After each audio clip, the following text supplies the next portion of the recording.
Hello, everyone, and welcome back to the Breakthrough Blueprint, where we talk to entrepreneurs about how they became successful today. And I have with me my amazing friend Suli, and I'll hand it over to her to introduce herself. Thanks, Mel, for having me on. For those of you guys who don't know me, I'm Suli Zinck. I've been in the door-to-door space for the last 17 summers. Of those 17 summers, and hubby's been a stay-at-home dad for more than 7 of those summers. And during that time, I've been able to create financial freedom. I've been able to create a lifestyle that a lot of people kind of only dreamt about growing up. And so here we are. Love that. Amazing. I am so glad to have you here. I've been, ever since when I started solar, which was like 2021, I of course heard about you, and then I've seen your journey of being, dominating, winning golden doors, and now basically Yeah. like retiring from door to door. Can you talk about like how you even got started in door to door? Yeah. So one thing that I wish I would have done differently when it comes to my journey, I wish that I would have vlogged from day one. Most people who know Suli Zink, they know me in my success era. They know Mhm. me in Mhm. it's kind of like you met me in 2021. I've already done all of these amazing things. But Mhm. what's not shown is the 9 to 9 p.m. for 10 summers straight, like in a row behind closed doors. So I started door to door back in 2008. After serving a church mission, I had some of my leaders reached out and was like, "Hey, Sue, you loved knocking doors on the mission. You should try door to door." And I was like, "No, that's blasphemous. Like, people actually go and knock doors to make money. I was doing it to preach and teach about Christ. I was this little naive girl." So, anyways, long story short, or when they both called me at the same time, I had two leaders. One was going to alarms, another one was going to be going to pest control. And I decided to go with the one who called me first. And he was like, "Look, at the end of the day, I'll pay for you to be able to get out here." I mean, I had nothing to my name. I showed up my first summer with holes in my vans. I had to take a loan for my manager just to pay for my car insurance. Because again, I was broke as a joke. I raised on food stamps, all the Mm. things. And so he was like, at the end of the day, a bunch of our friends are going to be going. So at least you'll have not had a vacation, if anything else. So ended up going that very first summer and breaking records, and was like, holy cow, people really do this for 100 days straight and then spend the rest of the year going to school and doing all of those things. And so I am very grateful for the leaders who listened to their intuition and kind of presented door to door to me, because I'm one of those red dominant personalities. I'm kind of like stuck in my ways, but thanks to him, I did 12 summers in pest control and then transitioned into solar the last 7 years. Well, yeah, Wow. for 7 years straight. And then 13 months ago, well, I, on my 40th birthday, one of my goals growing up was two things: be able to move back, build in my community that had raised me, be able to teach financial literacy, and then get to a point by my 40th birthday where, because of door to door, the financial freedom would allow me to be able to be home with my kids, do all the things. And so thankful to door that happened last year. And now I get to teach sales and investing opportunities to people who should have more to show for it at the end of the day. Wow. Love that. That is so awesome that you've always had that, mission and dream and goal to go back home and Yeah. pay it forward. Yes, So I'm in so that so you season. so at what point did you decide like to stop? Was it once you reached a financial goal, then you're like, okay, I'm done? So it wasn't necessarily like a financial goal. I Mhm. knew that by the time, like, there's a lot of people who are going to do door to door because they need to, and then they transition out. There's very few people who door to door becomes a calling.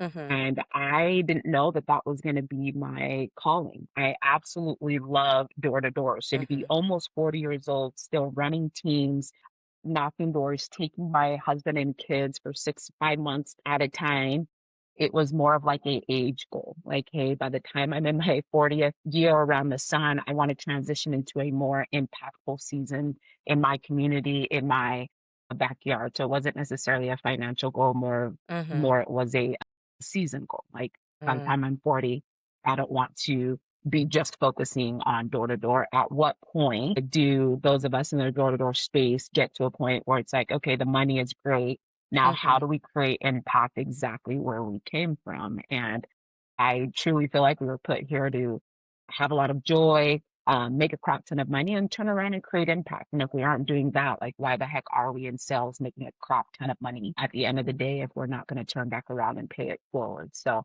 that is my next season in life until I die, is creating impact exactly where I'm at. Love that. That's so awesome. And it's like very inspiring to see the family that you have built and your partner and just having a supportive partner who's like same goals, same vision, just taking on different, maybe non traditional roles. Can you talk more about that? Yeah, so that was kind of tricky. Like the hubby and I, we are complete opposites. Funny enough, my third year in pest control, we were married, and I had him come out with me and was like, "Hey, you should come and like knock some doors as well." Basically, after the third door, I fired him. Was like, this man is way too nice. And when people on the doors are like, "Oh, not interested," or "Hey, you are bothering us right now," he really takes that personally. It's in his nature to not be Mm, someone who's gonna feel hmm. like they're a burden to someone. And so it was kind of a hard dynamic for like the first few years of our marriage. I knew that the income that was going to come from door to door was definitely going to catapult us later in life. But both growing up in a Pacific Islander community and watching the gender roles of women are at home, hubbies are the ones who it goes Hmm. and makes the money.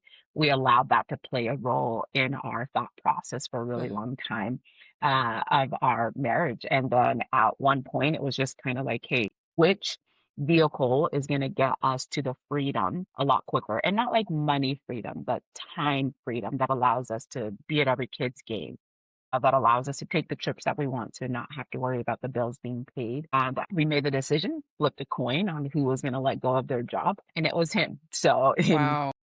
2008 full-time at-home parent, and the thing is he loves it. I don't enjoy being a full-time stay-at-home mom. Like, I Mm, love being able to have a business, create freedom, and being able to be married to a partner who supports that and is amazing in all the qualities that I am not. It just makes for a very balanced uh, partnership or a balanced household. But we had to learn to kind of let the noise go because it was really bad for a while, and mm. it affected like our relationship and our marriage when we were listening to family members and people who inserted their opinions and their thought process. And so I'm grateful for where we are now. That's incredible. I love to hear that. You guys should also do like marriage counseling or something because like because you really have set an example and you have 3 beautiful children and like can you talk Yeah. more about like I know you were pregnant like while you were knocking and it's amazing how much energy you were able to have during all of that. Can you talk about that? Yeah, so it's so funny because each kid revolved around the door-to-door space. So my daughter Arisa, it's kind of funny. We call her our summer cells baby. Basically, I almost had her on the doors back in 2012, knocking in California. I was like this big old Oompa Loompa, fat woman, knocking doors. For me, it was either, hey, sit at home, do nothing while my hubby is working, or go and get some exercise, go and make some income to be able to get all the fun things for her. So we had her in August. I basically only worked half a summer of the year that Mm, I was having my daughter. And funny mhm. enough, I still outperformed 80% of the office, only working half a summer. And then Love that. my middle child, if anyone who's in entrepreneurship or in door to door knows the importance of write offs for taxes. And I had C sections for my Mm. kids. And so 2013, having my middle child, went to my doctor and was like, I need to have this kid before the end of the year because I need him on my taxes. That's exactly what happened with that one. We scheduled a C section before the year ended so that I could ease him on my taxes. Then child number three, right before COVID year, he's the one who's obsessed with my husband. And so I had him in 2019, and a lot of odds were stacked against me. I wasn't supposed to live after giving birth to him. He was only born with 5 fingers. We had him about 6 weeks early just to be able to increase the survival rate for the both of us. And literally 4 weeks later, I showed up in area, Nashville, Tennessee, and ended up breaking my own records and servicing 756 pest control accounts, literally right after 4 weeks of giving birth and being told that I wasn't supposed to love. And I kind of get, he's the one that I have like a lot of mom guilt. All that he knows as his mom and dad is basically his dad. Like my husband was there like for him 24/7 from the second that he was born while I was like gone, during the summer months and things like that. But being able to be home now and being able to still create impact and being able to Mhm, show up for them ultimately was a goal at the end of the day. And I kind of chuckle mhm, too, because if you look at my kids, my oldest daughter is really skinny, and then my middle child is kind of like, a little bit, a little bit plump, and then my 6-year old is super he's chubby. Okay. And we kind of associate it to our finances in the door-to-door space. My oldest daughter, she's always talking about like the savings and feel like she didn't have the life my 6-year old did because we mm, were scrambling and saving when we had her in mhm, pest control. So mom was couponing, saving, doing all these things. And by the time it gets to the second child, it was like, okay, cool. We've got some money, we've got some investments, and then blew up. My son is 6, and that's when I transitioned into the solar space, was right after having my son. And so mm, this little chubby Oompa Loompa, confident, 96-pound 6-year old is an indication of the abundance. He knows no, he doesn't know the word no. mm, He truly believes that money does grows on trees. He believes in abundance, like all those things. And it's just kind of funny to look back mhm. on all three of our kids, even their shapes and sizes indicates my journey in the door-to-door space as well. And so they're just great reminders. That's so funny. Wow, that is so interesting. So, obviously your children have seen you, like, put in the work ethic, and I'm sure they've seen you guys work as a team. Like, how do you guys, I guess, make sure that they have those same work ethic skills as they grow up, and so they know, that things don't just get handed to them in life? Really great question. So my kids will be the first people to tell anybody that mom doesn't just hand anything out Mm, like mhm, at home. Like they absolutely understand the importance of saving and mhm. working for what it is that they want. Like my daughter will be the first because we're always reminding her like, hey, you don't have money. Your mom and dad has a couple of bucks, but you're broke. You are. Yes, and so my oldest daughter hates it, but at the same time, we were living at a really nice community, and the way that I grew up, very broke and in a humble environment, I feel like it helped shape me. And you Mhm, get to a point where yes, you do have money, you do have some finances, and you get into a different culture, and you see how it spills over to your kids. And I watched that. My oldest daughter watching her desire for name brand stuff, wanting to mm, change her body, her hair to keep up with her other friends and people in the community. And as a mom and as someone who's worked really hard and want to teach them of those things, I'm like, okay, how do I help instill this culturally in our home and in every aspect as far as like money shouldn't change you for one, and two, you should be able to give back. And it's not necessarily that money determines like who you are in culture. So we decided to leave that community and come and build exactly where I grew up. Like kind of like in the ghetto. I want my kids to be able to learn humility. So they're seeing it on a regular basis by going to schools with people who look exactly like them, to being surrounded by people who don't always have an excess mhm, in things. And so being able to have them see that at school and then see that, in their cousins and in our family members and in our community, it is a reminder to them when they are home, the things that they do have. So for me, it took a lot of uh, action. You want to be the parent, you make the money, you grow up like, hey, I don't ever want my kids to struggle, which mhm. they don't. But at the same time, I want to have children who are going to go back out in society and be kind and who are going to use their money to be able to up level communities and people around Mhm. them and not necessarily as a status symbol. And so I think Mm. just from what they already see at home, they see their mom still shops at Savers. Walmart's like our best friend. They know that we aren't too good to use Mm. coupons. And so they Mhm. are seeing this on a daily basis on top of being in a community and in Mhm. surroundings of people who look exactly like them at the same time. Wow. That's Yeah. amazing. I love that. That's so awesome. So I know that, you've obviously been investing and you teach continuously teach others how to invest. Did you have that mindset from day one, from your first like big paycheck and door to door where you're like, okay, I need to save this or Yeah, so I'm a unique story and I share this often. People like, what's your drive?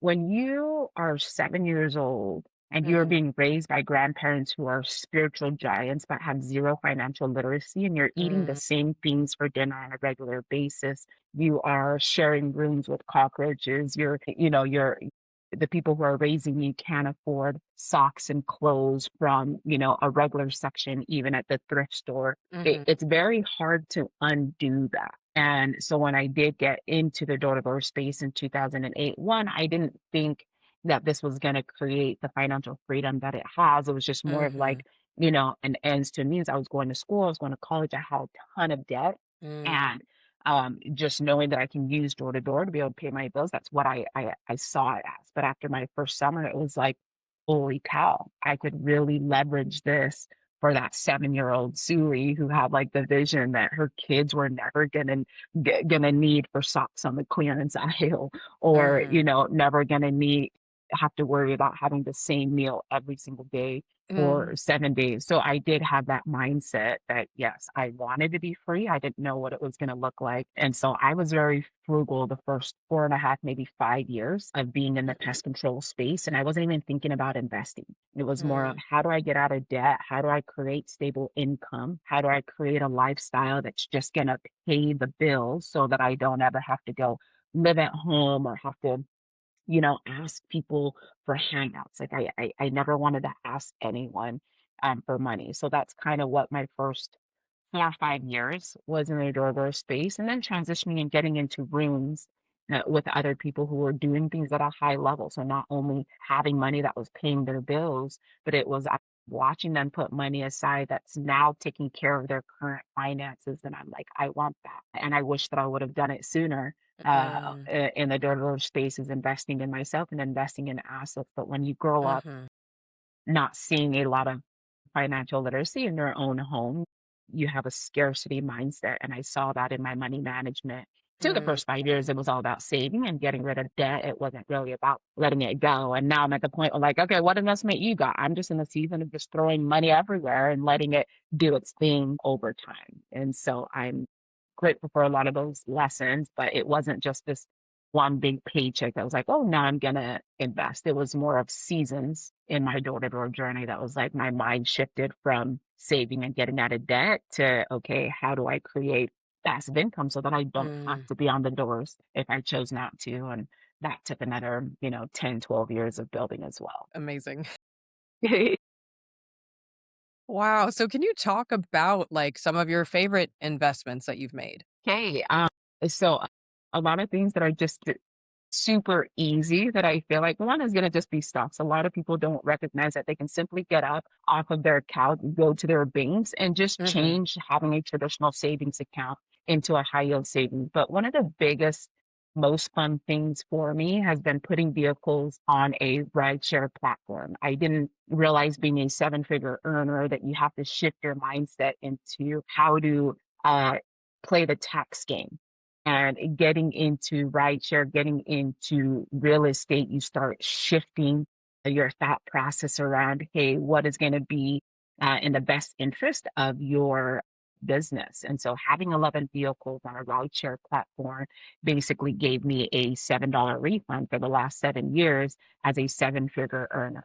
And so those mm, vehicles didn't necessarily give me a ton of passive income. They paid for themselves and it mm, made it to where I'm not giving Uncle Sam jack crap, at the end of the day. And then what's been really fun has been getting into the crypto space. Like I'm super new to it, and I wish that I had gone into it a lot sooner. I mean, I've dabbled into it like here and there, but outside of like traditional real estate, outside of storage units and getting refunds, thanks to Turo, it's been fun getting into the crypto space. So for like the cars that you have on rideshare and like any investment properties that you own, do you manage them yourself or do you have like a management company that does that? Yeah, I know. I tell you, I'm the laziest millionaire that you guys will ever meet. And what I mean by that is I'm not this person who needs to go and be amazing at a billion things. It's how I created my success in the door-to-door space. The one thing that I can tell people I'm really good at is closing deals and knocking doors. Mhm. I'm not going to go and be a landlord. I'm not going to go and be Mm, a manager of vehicles. And so I am paying people who are getting a higher percentage,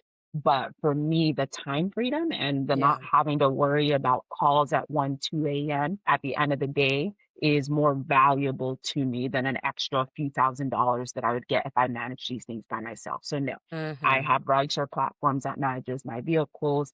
I have people who manage our storage units. I have property management who manages our real estate, and Mhm. I get to focus on my coaching. Love that. That's so awesome. Can you talk more about the coaching that you're doing now? Yeah. So one thing that I like to bring up as an entrepreneur or being in the startup space is we really are the problem to everything that's happening in our lives personally. Mm, And we're also the solution to every problem that's happening to us personally. And mhm. I've always been a non-traditional rule breaker in the door-to-door space, in meaning I am going to be the first to go and create the solutions for whatever I feel like the problems are. And one of the things that I do not like in the door to door space is the non competes and the gatekeeping. Like, Mm, I don't mhm. think that I reinvented any wheels that created my success. I was just really good at dialing in the things that have worked for other successful people. Mhm. And so I kind of preface with that because I told myself, I was exhausted of managers, CEOs, and companies saying, "Hey, Suli, you can't go and help that company because they Mm, don't bring us revenue. No, you can't go and share secrets with that closer or with that rep because we're not going to be getting overrides from them." And so, in order to be an abundant human and to be a non gatekeeping one, meant that I can't be attached to no one company. And so, mhm. 13 months ago, I decided to do exactly that. It was create a website called Sales with Suli, where bosses, managers, reps, it doesn't matter who you are, but can hire me for a slew of things, whether it's helping your company increase their sales revenue, whether it's as a manager wanting to help you create your entire office and entrepreneurship program from A to Z,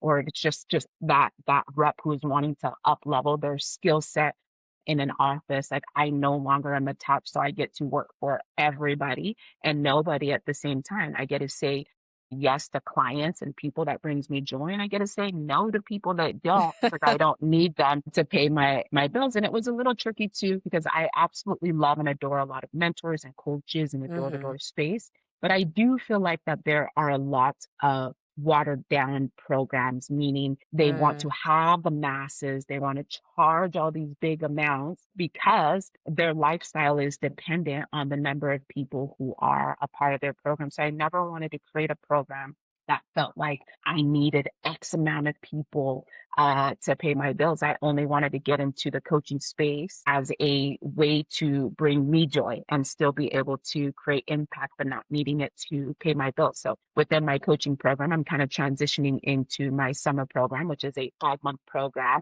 And I don't take any more than 8 clients. It's not going to pay my bills or anything like that, but the impact and the value that I'm going to be able to provide for these human beings, it's going to be fun to see at least half of them earning a golden door and on the golden door stage next year. For me, being able to see companies and clients actually increase their revenue because of tools and things that I've done and helped them, and then being able to see managers and single sales reps actually up level mhm. their sales skills, like that's what's brought me joy. Like that's what's brought me a ton of abundance to want to keep creating impact. And so for me, focusing on helping people up level their craft and sales and then teaching them exactly how to budget, invest, and put their money in places so it's growing alongside them. That's been the joy of my transitioning not necessarily needing people to pay my bills, but being able to give Mhm. back at the same time. So that's what my coaching platform is about, and that's what I get to spend a bunch of my time doing nowadays. Love that. That's so cool. And I know that you also are you doing like financial coaching or you have like an investment training every week? Yeah, so it's a slew of things. So I have like Mhm. multiple communities. I have a sales community. I have a financial community. So people can hire me for whatever they see fit. So Mhm.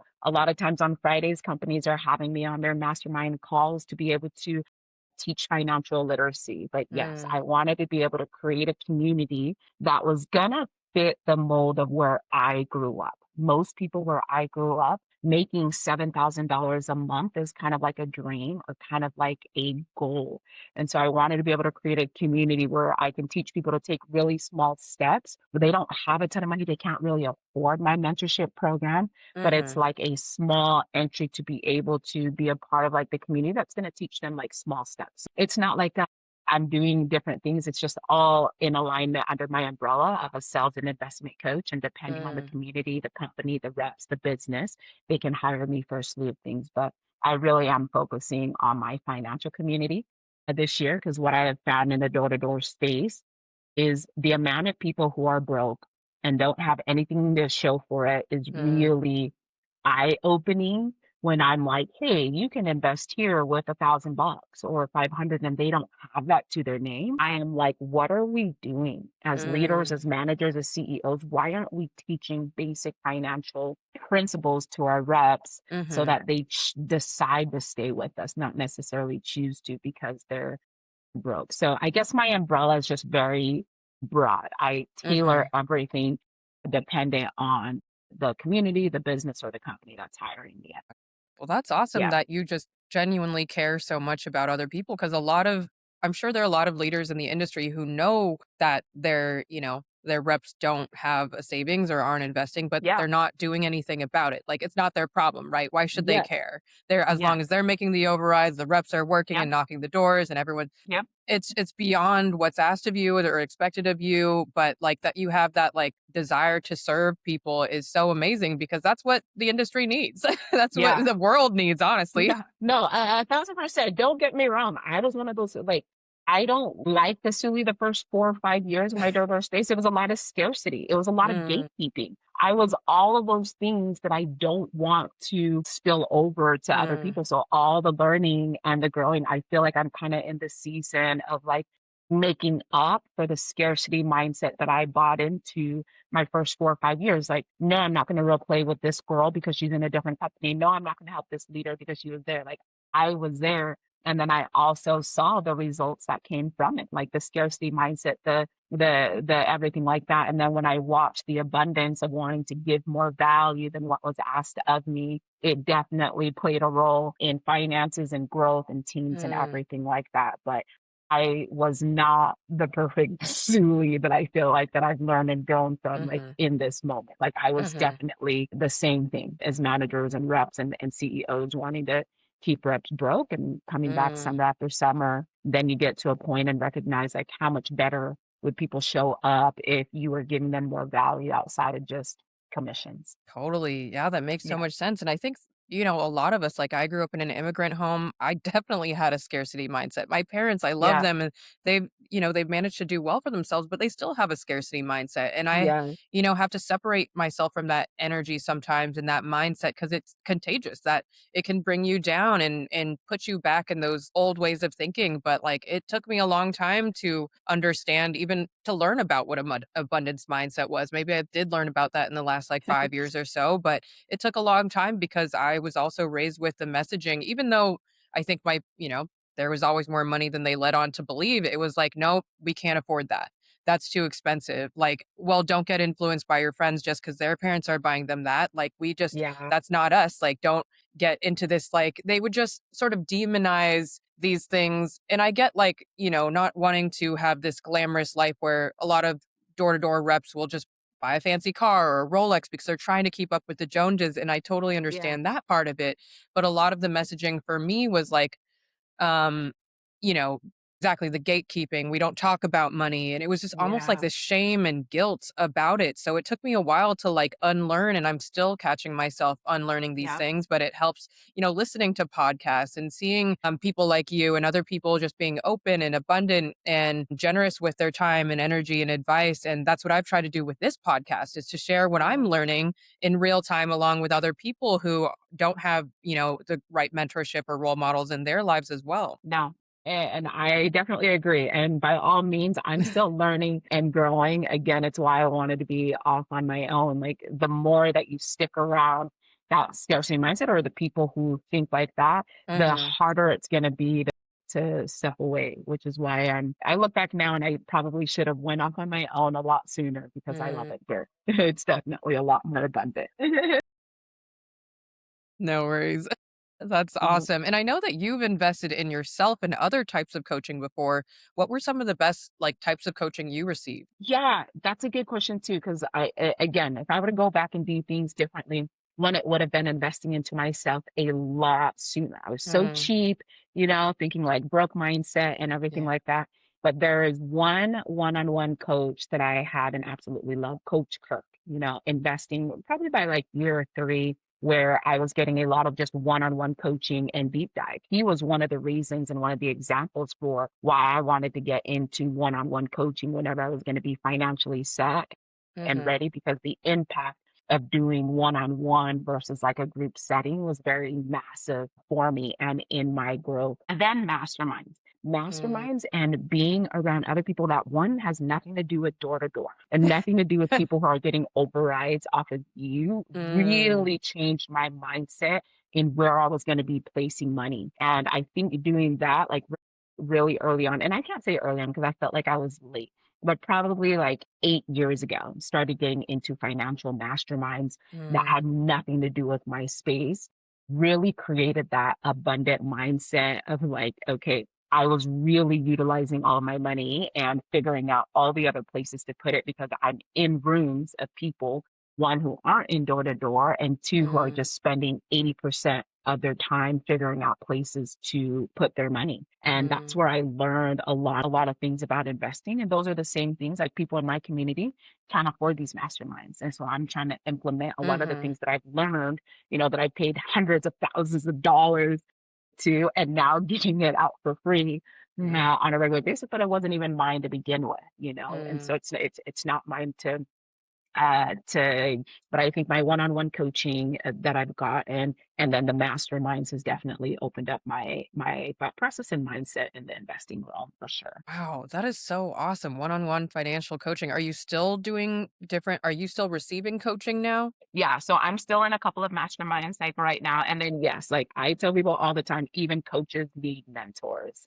So I still believe in therapy. I believe in like my own Mm. coaches, all the things. Mhm. Like I'm never gonna be perfect until death. And so yes, I still have all of those things. Wow, and so for these masterminds, is it sort of like a club, like you pay a membership and there's Zoom Yeah, so calls or each one of yeah, no, so some of them are different. So I'm in one where all the events happen like quarterly.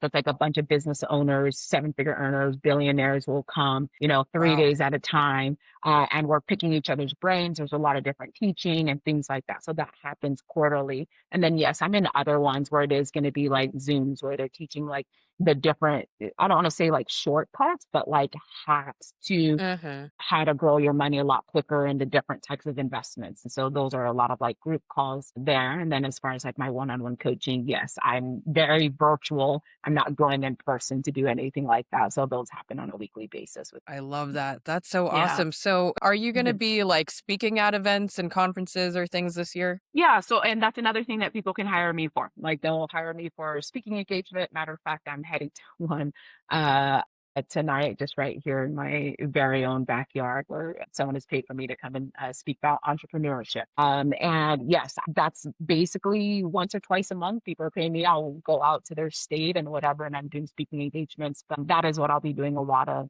this year. Is a lot of speaking engagements and really just getting myself out there because my first year going off on my own, to be completely honest, I was very private about it. I wasn't like loud. There was just still like some fear.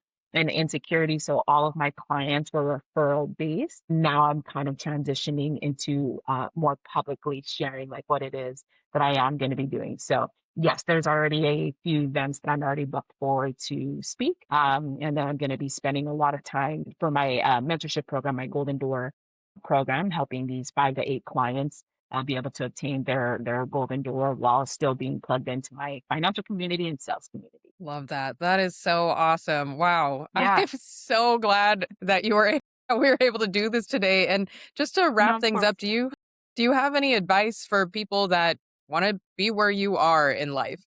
Yeah, no, like great question.